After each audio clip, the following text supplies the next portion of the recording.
Happy Thursday, April 7th, 2022. I saw yesterday the big oil executives got called in front of Congress so they can become the whipping boys for the day. This always happens whenever gas prices go up. Have to look for a demon, got to look for a devil. Never mind the fact that for the last, I don't know, how many years, 50 years, we've done nothing but print money. Print, and it goes into the system. It drives the cost of real assets up. Don't mind that. It's the oil executives' fault. And I'm not defending them at all. But it's hard to make policy. It's hard to expand your drilling operations and foresee what the future brings when the government continues to say, hey, we need to shut this stuff down. So what incentive is there if you're a company to expand your operations, especially when you can't, because they're not going to let you drill in certain areas. So fundamentally, you're going to blame somebody, but on the one hand, that you're not producing enough oil and you're price gouging, but you're telling them, we want to get rid of everything that you produce because we're going all electric and solar and all this sun and wind. But but there has to be a whipping boy. There's got to be somebody to blame for all of this. It's not bad policy. It's not high inflation. It's not all these things that we know contribute to the price of oil. And the thing is, if you look at the price of gas historically and you map it out, and I haven't done this in a scientific way, I just know this to be the case in my gut, and somebody go out there and fact check me. But if you were to look at it historically, I'm going to say gasoline has not risen as fast as other things have in regards to inflation. I'm going to say it's more stable, and it's actually probably cheaper now than it is in the past with inflation adjusted. At least it's not as bad as other things. I mean, you look at the cost of food, look at the cost of healthcare, education, housing costs. Those are a big hit. So, a lot of I think the oil is manipulated. It definitely is in a way, because when it gets to a point that it becomes unsustainable, I mean, face it, in 2008, I think we had over $4 a gallon gasoline. And right now, here in this area, it's like $4.35, $4.40 for a gallon. So that's 14 years of inflation, a lot of inflation. And it's only gotten pushed up that much. So I think historically, if you go look at it, you're going to find that oil and gas aren't as high as you think as far as inflation-adjusted costs. But a lot of other things are. I mean, healthcare especially, absolutely ridiculous. We just had Obama at the White House, not working remotely anymore. He wanted to come back into the office for his third term. And the Unaffordable Care Act, they were celebrating that, and it truly is unaffordable, because after that, I mean, the rates it went up so high that it became unaffordable for most people. And of course, unless it's government subsidized and you're getting some kind of tax credits, or you're getting some sort of handout, some kind of gimme to make it cheaper for you. But if you've got a job and you work, and you make a decent wage and you can support your family on it, well, you're going to pay more. You're better off to be divorced and make no money, because then you get all the goodies. And that's just how it is. That's what you call robbing the middle class. That's what you call disincentivizing people to work. And you wonder why people aren't going to work. You wonder why they have to continually raise minimum wage. You just saw Barclays Bank, all their employees, minimum wage is now like $20.50. It's over $20. Minimum wage for Barclays. Because they have to. Because if they want to find somebody to work, that's what you're going to have to pay them. I mean, you got to have a vehicle to drive there. You got to put fuel in it. You get there, if you don't take your own lunch, then you're going out to lunch. I mean, it becomes not worth going to work, especially when the incentivization is that you don't work. Stay home, be divorced, have a broken family, have more kids, get rewarded. That's what they want you to do. And so, that's what people do. So you're incentivized for bad behavior that is not healthy for a nation or a community. So, anyway, stay off that rant, but that's what it is. Government doesn't make good decisions. It doesn't make good decisions as far as building communities, as far as building free thinkers and people who want to do better. They want you to be dependent. That's all they want. And stay dependent. And so here comes your universal basic income in the form of a central bank digital currency. Get ready, folks, because that's exactly what they're going to do. Exactly what they're going to do. Because it's the path of least resistance. Hey, you're getting your Social Security every month, which doesn't keep pace with inflation, obviously. And that's going to be, it's already digital. I don't even think they send it. I don't even think you have the option for a paper check anymore. It has to be direct deposited or put somewhere digitally. So how much of a leap is it to say, hey, we've got your account all set up. Here's your CBDC account. Here's your whatever fake crypto account that we're going to create for you and call it crypto. And you're going to feel good about it because you think you have crypto now. So here it is, your monthly airdrop, your UBI. I mean, face it, people say they're against universal basic income, but how many people right now are dependent upon a government check?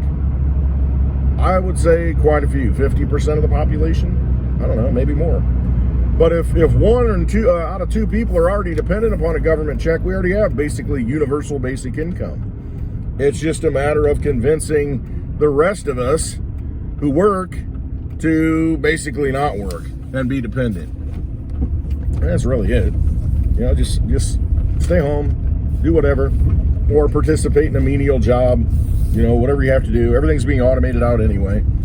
You know, all your food is going to be made by robots. They can already do that. You know, they're already convincing you that, oh, it's so much easier. Just use the app. And, you know, you go into the store. If you don't have the app, you can go use the big app on the screen. You go to McDonald's. They got the big screens. You punch the buttons and boom, done. Put your card in, whatever. I mean, that's where you're at. Or you can order on the app. You get bonuses. It's like, hey, I can get a free coffee. Order on the app. Go through the drive-thru. Boom. Hey, it's number blah, blah, blah. For Clint. Yeah, Clint Westwood. He's got an order of a freaking free coffee.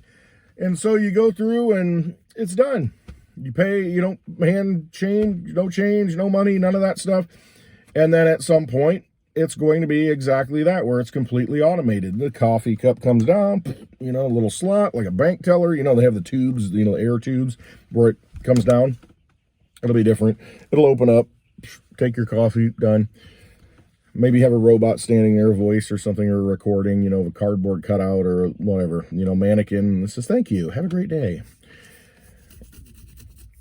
Don't have to retrain them.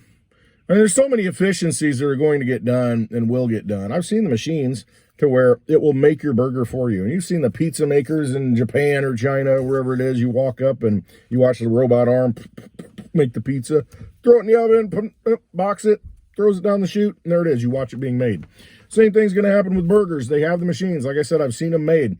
And it's all tied to the computer, you know, in the app. You put it in, it's like light pickle, extra onion, you know, no ketchup, double mustard, blah, blah, blah. It goes doop, doop, doop, and it puts it all out. You're just going to need somebody to fill the hopper, to walk around, you know, okay, we need more onions, oh, I need more pickles, or, you know, we need to clean the machinery, you know, that kind of stuff. You're just some maintenance person. That's all you're going to need.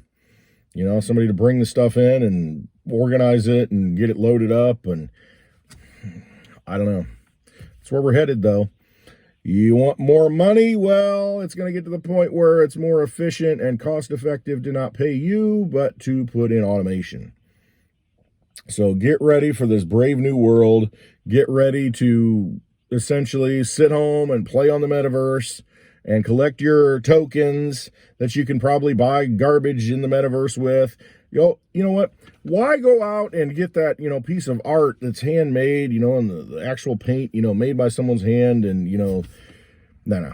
Just get the NFT in the metaverse. Boom, you know, you have to leave the house and you've got it and you can look at it all day long. You know, you can move it around your metaverse wall. It's all good.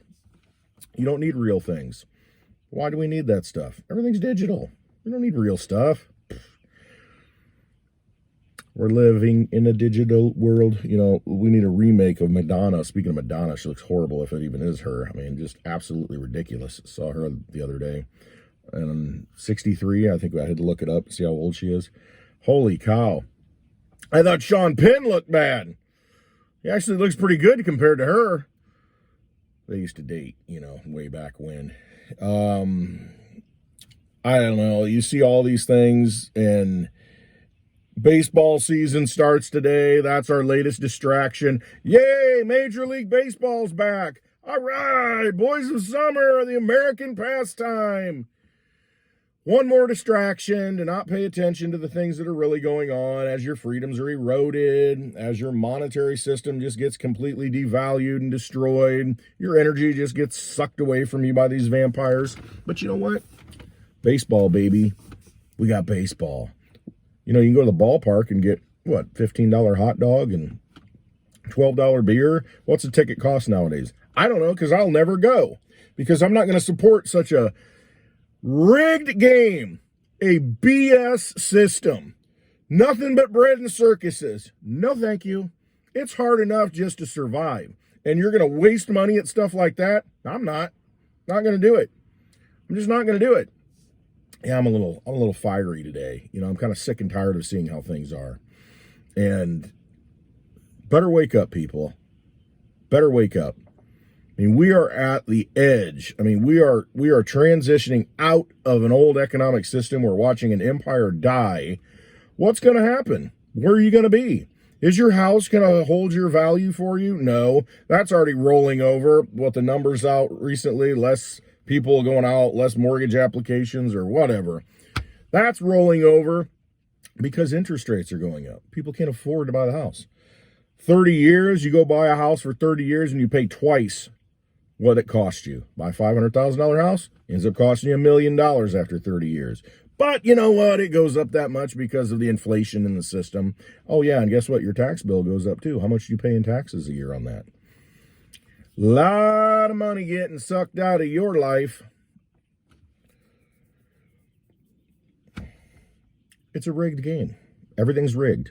It's all an illusion, all created by illusory money. That's not even money. It's just this pull a rabbit out of your hat trick. That's all it is. It's not real.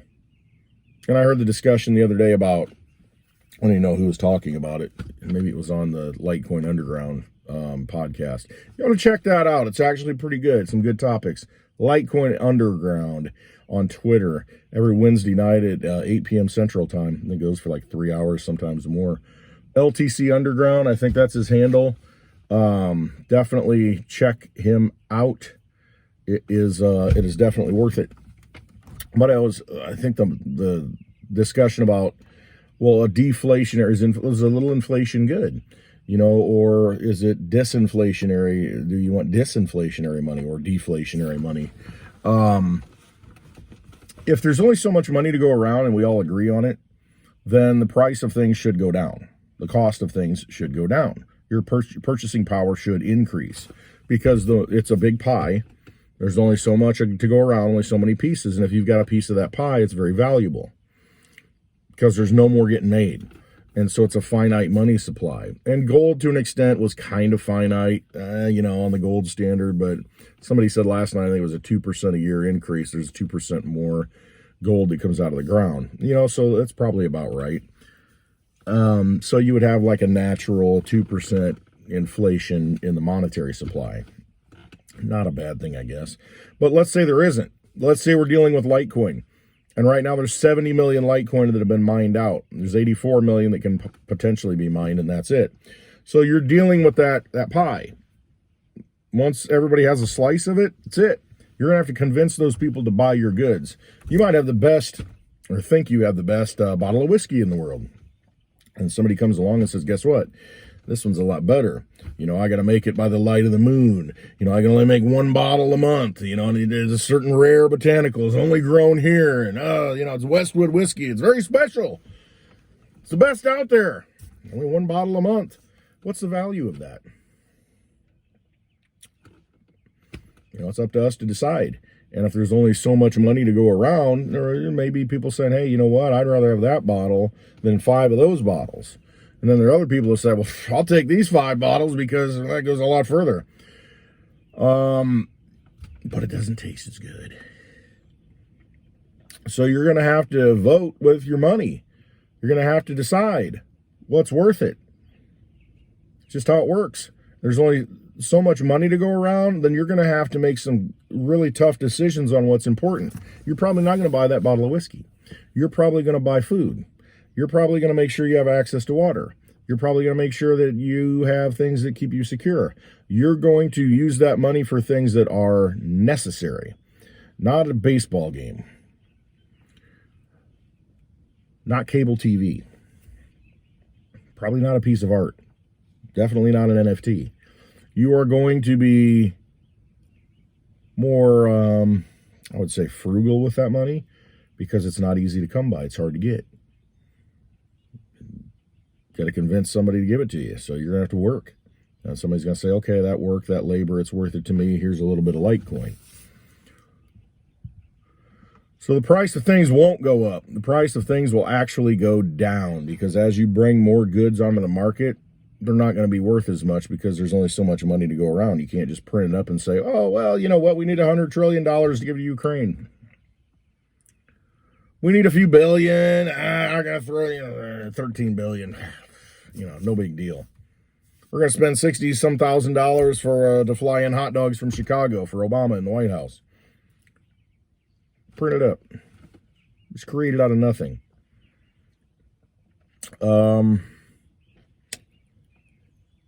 It'd be a whole different world. One that our mind probably has a hard time getting around because we think that, oh, well, we have to have more money if more goods come onto the market. No, you don't have to have any more money. You just spend less of the money that you have because your money is not being expanded. So therefore it has more purchasing power because as more goods come onto the market, we look at it and say, is the ShamWow really worth it?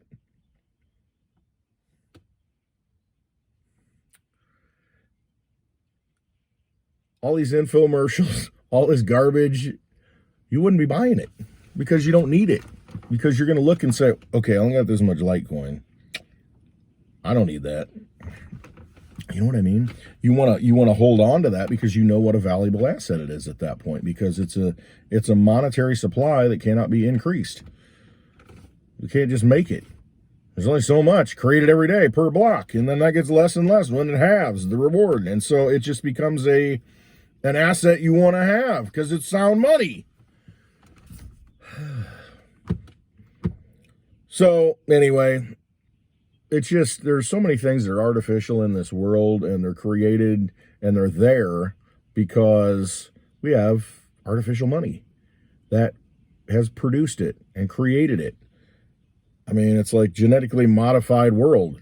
We have genetically modifying money to where you can just throw it out there and it just grows. We'll just grow more stuff. Just keep throwing it out there and throwing it out there.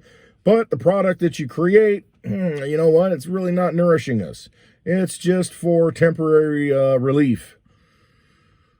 And I was watching again the network news because yesterday I was like, okay, what are the commercials that are on? I know they're, the medical companies and the shots and medicines, but I watched last night the network news just to kind of watch the commercials a little bit. And most of them were insurance companies and medical companies. What can this drug do for you with all the side effects, that take half the commercial to read it.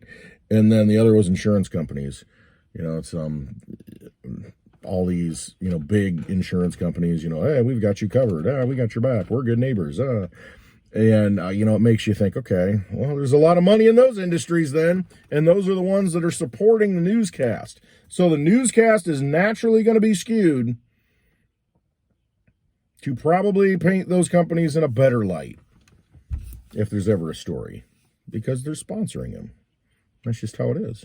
Somebody gives you some money, you're going to be like, they're not such a bad guy. Yeah, they're not so bad. I mean, they like to help people. They're out there doing good things. They like to support charities. They like to do things. Well, they buy influence. That's what they do. And so sometimes maybe you shouldn't be sponsored. maybe you should try to figure it out. Our school systems are that way. They're sponsored by the federal government, the national government. And so when you got into this pandemic situation, you had school systems that said, well, we're going to follow the CDC mandates, or I should say recommendations, because they weren't mandates. And if you didn't do it, you'd lose your funding. And so, yeah, you're kind of sponsored by, not locally so much, but up there, coming out of DC or coming out of the state level. So you make decisions accordingly. So someone who might be a decent guy that you thought was a decent person running the school, a superintendent, a principal, they go along with it, and you think, what's your problem? Well, we're funded, we're going to lose money. And okay, you lose money. Well, how do we make that up? And do we start making good decisions and saying, well, we don't need this program, that program, that program. It's not an unlimited supply where we just keep raising taxes and keep getting more federal money. Maybe we start looking at it and running it as though it's actually, takes a little bit of discernment or leadership to make good decisions rather than just sit there and just sign off on everything. So, all right, I'm done ranting. I hope you have a wonderful Thursday. It's very important to realize what's real and what's artificial. And there's a lot of artificiality. And it starts with the money. When you can create money out of nothing, when it's just this magic trick, then you get a lot of illusions out there, a lot of trickery. You need sound money. So figure out what that sound money is and probably take that energy that you're putting into the old money and put it into the new money.